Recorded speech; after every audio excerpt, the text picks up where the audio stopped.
Time to illustrate. You got it! Nice power-up. All right, design students, listen up. This is your mission briefing. Your exams, they're just around the corner.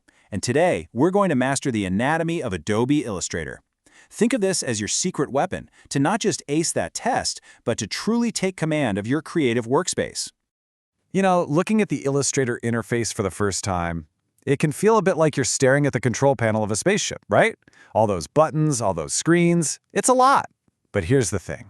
Once you know what everything does, you can fly that ship anywhere you want. So the real question is, are you ready to take command? Okay, here's our flight plan. First, we'll cover the mission briefing, the why behind all this. Then we'll tour the command center and unlock your creative arsenal. After that, we dive into the canvas and compass, check out the customization deck, and finally, we'll put it all together to build your perfect workspace. Let's get to it.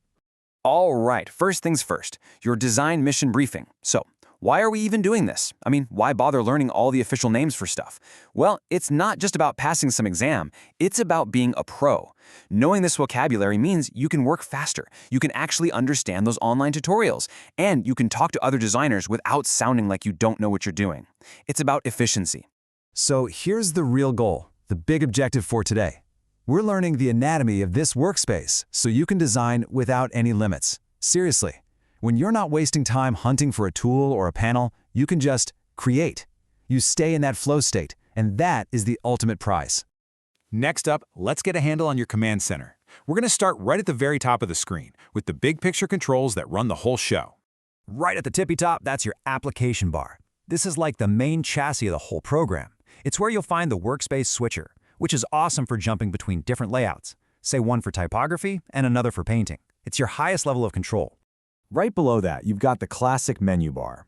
Honestly, the best way to think about this is as Illustrator's entire library. If a command exists in the program, you will find it here, all neatly filed away under things like File, Edit, and Object. It's the ultimate index for everything you can possibly do. And this is where it gets really cool, because you can make Illustrator your own.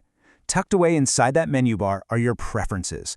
This is where you get to be the pilot and fine-tune the cockpit. You can change everything from your units of measurement to how the pen tool feels. It's all about making the software work exactly the way you work. Now, check this out. See this bar right below the menu bar? That's the control panel, and it is kinda magic. It's a total shapeshifter. Its whole job is to change based on the tool you're using. So, you select the type tool and bam, you get all your font and paragraph options. You grab a shape and suddenly you've got controls for its size and position. It's all about giving you what you need right when you need it. Super efficient. Okay, command center's covered. Now, let's unlock your creative arsenal. We're moving over to that vertical bar on the left side of your screen, the Tools panel. This is it. This is your digital toolbox. The Tools panel has every single instrument you'll need to actually make stuff.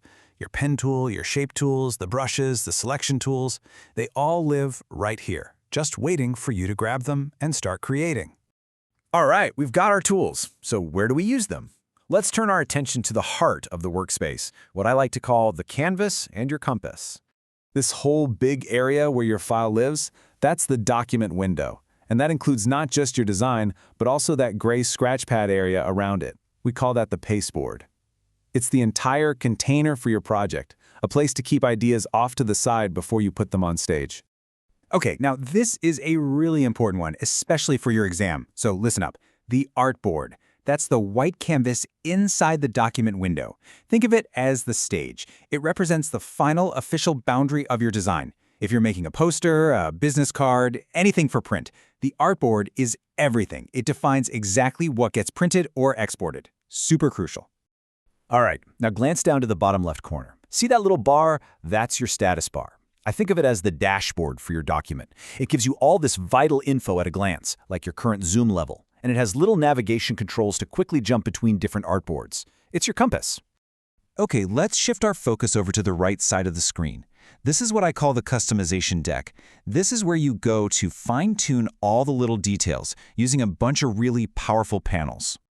And the king of all these panels is the Properties panel. Just like the Control panel we talked about, this thing is context-aware. But oh man, it goes so much deeper.